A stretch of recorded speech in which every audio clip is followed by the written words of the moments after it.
Hello, very good evening भाई।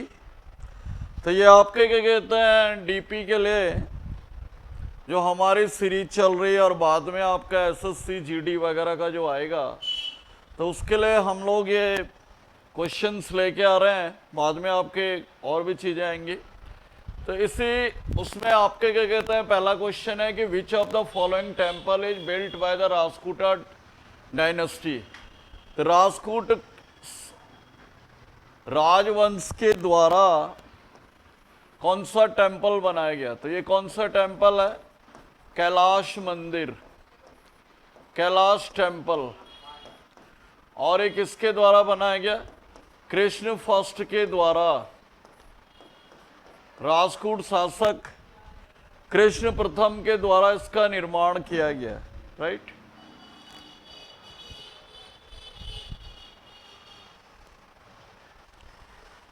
चेन्ना केशवा जो temple है कौन से वंश के द्वारा बनाया गया? होयसला, होयसला वंश, जो कि अभी यूनेस्को के हेरिटेज लिस्ट में शामिल हुआ है। चेन्ना केशवा टेम्पल जो कि आपके कहाँ पे है? कर्नाटका में। और बृहदेश्वर टेम्पल हमने ऑलरेडी पढ़ा होगा, ये कहाँ पर है? तंजावुर, तंजावुर तमिलनाडु में, तंजावुर तमिलनाडु में, ठीक। और इसका जो निर्माण किया राजराज चोल ने, राजराज चोल फर्स्ट के द्वारा इसका निर्माण किया गया, राइट। ये था आपका पहला क्वेश्चन। क्वेश्चन नंबर 2 बहुत ही इंपॉर्टेंट है। Daojali heading the Neolithic site is located in. तो ये जो दाओजली हेडिंग जो आपके क्या कहते हैं नवपाषाण कालीन जो स्थान है, यह है आपके कहाँ पे? असम में। असम, जिसका पुराना नाम था कामरूप।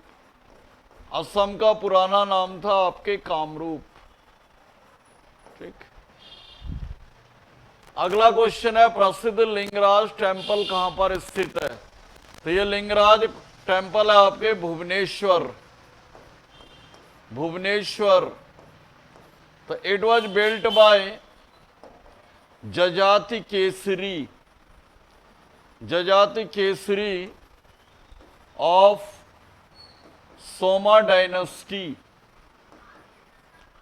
सोमा डायनेस्टी। तो इसे जो बनाया था ययाति केसरी ने, ययाति केसरी ने बनवाया, जो कि सोम वंश का शासक था, सोम वंश का शासक था ये।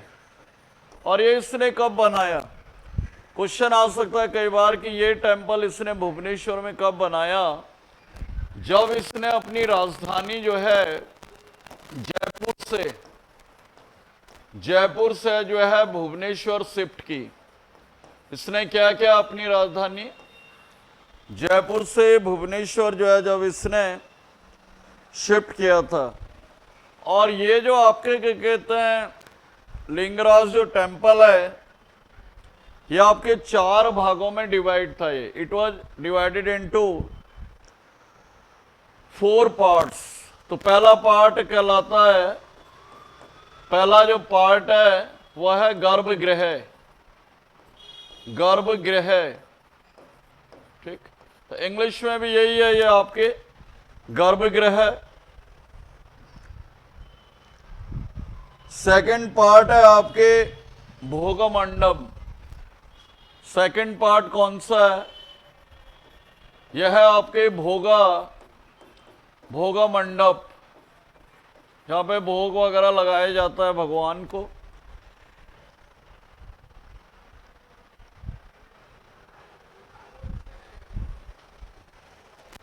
तीसरा भाग हो गया यज्ञशाला, यज्ञशाला। तीसरा पार्ट हो गया यज्ञशाला। और चौथा पार्ट हो गया आपके नाट्यशाला। नाट्यशाला का मतलब जहां पे परफॉर्म वगैरह करते हैं देवदासियां वगैरह जो भक्त वगैरह हैं, नाट्यशाला। तो ये लिंगराज मंदिर के कितने पार्ट से? आपके 4 पार्ट्स। पहला पार्ट हो गया गर्भगृह, जहाँ पे मतलब मेन डीटी वगैरह या देवी को रखा जाता है। दूसरा हो गया यज्ञशाला, इसको आप सेकंड कर लें, थोड़ा नंबरिंग गड़बड़ हो रही है, ठीक। सेकंड हो गया आपके यज्ञशाला। थर्ड हो गया आपके भोग मंडप, जहाँ पे बाद में यज्ञ करने के बाद जो है वो आपके क्या कहते हैं भोग वगैरह लगाया जाता है, ठीक। तो इस तरह से ये मंदिरों के पार्ट हैं 4। नेक्स्ट है निम्नलिखित में कौन सा स्तंभ चट्टान को काटकर बनाए स्तंभों में एक प्रकार है। तो ये कौन से स्तंभ हैं जिनको रॉक कट पिलर इंस्क्रिप्शन बोला जाता है, पिलर इंस्क्रिप्शंस।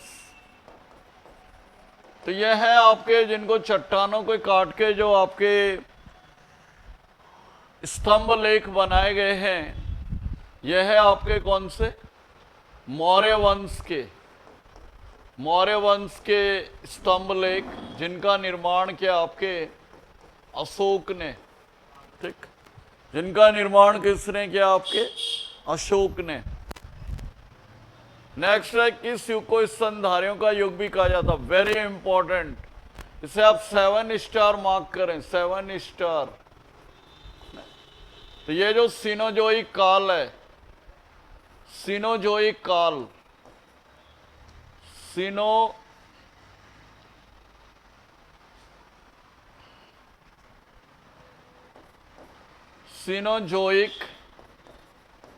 सीनोजोइक काल, ठीक। और इसी को जो है एज ऑफ किसे कहा जाता है, प्लांट्स। तो जो ये पौधे हैं, पेड़ पौधे आजकल ये भी आपके क्या हैं, सीनोजोइक काल से थे, ठीक। जबकि जो डायनासोर थे आपके, डायनासोर, ये कई बार आता है डायनासोर। तो डायनासोर जो है इनका संबंध किससे है, मेसोजोइक काल से, मेसोजोइक काल से, ठीक। तो ये भी आप ध्यान रखें। नेक्स्ट है 3 अलग अलग कालों यानी मौर्य काल, गुप्त और मुगल काल के लिए शिलालेखों वाला स्तंभ कहां पे स्थित है। तो यह है आपके इलाहाबाद स्तंभ लेख। इलाहाबाद आपके क्या कहते हैं इंस्क्रिप्शन, जो कि आपके क्या कहते हैं मौर्य वंश, तुम्हारा गुप्त वंश, और लास्ट में आपके क्या कहते हैं अकबर और जहांगीर। अकबर और जहांगीर जो हैं, तीनों के समय में इसमें कुछ ना कुछ आपके क्या कहते हैं किया गया। तो यह है आपके इलाहाबाद इंस्क्रिप्शन या इलाहाबाद अभिलेख। नेक्स्ट है तोलकापियार किस भाषा के प्रसिद्ध व्याकरणविद थे। तो तोलकापियार, आप जैसे आप थोड़ा बहुत नाम से आइडिया लग रहा होगा, तो ये तमिल भाषा के थे। कौन से पीरियड में थे ये, संगम काल में, संगम काल में। और तमिल क्या है, भारत की सबसे पुरानी भाषा। ज्यादातर बच्चे क्या है यहाँ पे वो संस्कृत को मार कर देते हैं, लेकिन संस्कृत हमारी सबसे पुरानी लैंग्वेज नहीं है, बल्कि ये है आपके तमिल। क्योंकि इसको तमिल को जो है 2004 में क्लासिकल लैंग्वेज या शास्त्रीय भाषा का दर्जा दिया गया। 2004 में इसे जो है क्लासिकल लैंग्वेज का दर्जा दिया गया। जबकि जो संस्कृत है आपके, संस्कृत जो है वो 2005 में शास्त्रीय भाषा बनी, माने 1 साल बाद है तमिल के, ठीक। तो इसलिए ये भारत की क्या है सबसे प्राचीन भाषा भी है आपके तमिल। उसके बाद आती है आपके संस्कृत। निम्नलिखित में किस पुरातत्व स्थल पर गड्ढों में रहने के प्रमाण मिलते हैं, माने जहाँ पे पिट ड्वेलिंग्स थी। तो पिट ड्वेलिंग कहाँ पे होती थी, ये थी आपके बुर्जु होम कश्मीर में, जम्मू कश्मीर में। कई बार आ सकता है कि बुर्जु होम का मीनिंग क्या है, what is the meaning of Burj home, तो इसका मीनिंग क्या होगा? Home of birch trees. Birch trees, तो बर्च का मतलब क्या होता है? बर्च का मतलब होता है भोज।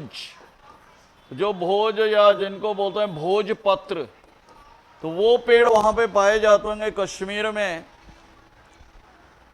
तो इसलिए इसका नाम पड़ गया आपके बुर्ज होम, ठीक, जहां पे जो मनुष्य है जो पिट ड्वेलिंग क्या करता था। और यही के ऐसा स्थान था जहां पर जिंदा कुत्ते को उसके मालिक के साथ भी दफनाया जाता था, ये भी ध्यान रखें। नेक्स्ट है चोलों के अधीन राजस्व प्रशासन के संबंध में शाला भोग शब्द क्या था? तो ये कई बार आता, वेरी इंपॉर्टेंट क्वेश्चन है ये, शाला भोग। तो शाला भोग जो है land donated for the school, school के लिए जो जमीन दान दी जाती थी, स्कूल के लिए जो लैंड जमीन जो चोलों के समय में जो लैंड डोनेट की जाती थी उसे कहा जाता था शाला भोग। एक था आपके ब्रह्मदेय, चोलों के समय में एक क्या था? ब्रह्मदेय। कौन सी लैंड होती थी ब्रह्मदेय? जो ब्राह्मणों को दी जाती थी। किसको दान में दी जाती थी? ब्राह्मणों को दी जाती थी ब्रह्मदेय। एक होती थी आपकी देवदाना। देवदाना कौन सी लैंड होती थी? जो मंदिरों को दान में दी जाती थी चोलों के समय में, जो मंदिरों को दान में दी जाती थी। और एक होती थी वेलम वगाई। वेलम वगाई, वेलम वगाई जो कि आपके किसको दान में दी जाती थी? जो ब्राह्मण पुजारी होते थे, जो ब्राह्मण प्रीस्ट होते थे, उनको दान में दी जाती थी। तो इस तरह से चोलों के समय में जो है जमीन को दान करने की परंपरा थी, तो उसको अलग अलग नाम से जाना जाता था। नेक्स्ट है तीसरी सदी में वकाटक वंश का संस्थापक कौन था? तो वकाटक वंश का जो संस्थापक था ये था विंध्य शक्ति, वेरी इंपॉर्टेंट, विंध्य शक्ति। ठीक, विंध्य शक्ति ने इस वंश की स्थापना की 250 एडी में, ईस्वी में। ठीक, इनका शासन था आपके मध्य भारत में या सेंट्रल इंडिया में। नेक्स्ट है आपके मोहनजोदाड़ो की प्राचीन सभ्यता का स्थल पाकिस्तान के किस प्रांत में था? तो मोहनजोदाड़ो हमने कई बार पढ़ा होगा, ये था आपके सिंध के लरकाना जिले में, सिंध के लरकाना जिले में। ठीक, और इसकी खोज की थी 1922 में। किसने की थी ये थे आपके राखल दास बनर्जी के द्वारा।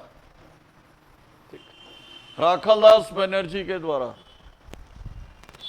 नेक्स्ट है लगभग 600 वर्षों तक परित्यक्त रहने के बाद सांची के स्तूप की खोज कब हुई?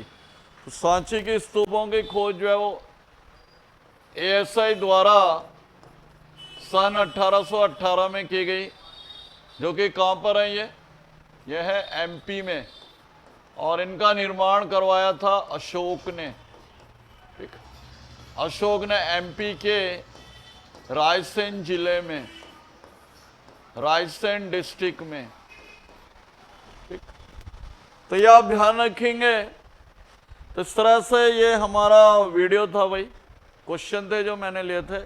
आई होप आप ज़्यादा से ज़्यादा लाइक करेंगे, शेयर करेंगे और उसको ज़्यादा से ज़्यादा सब्सक्राइब करेंगे। Have a good day.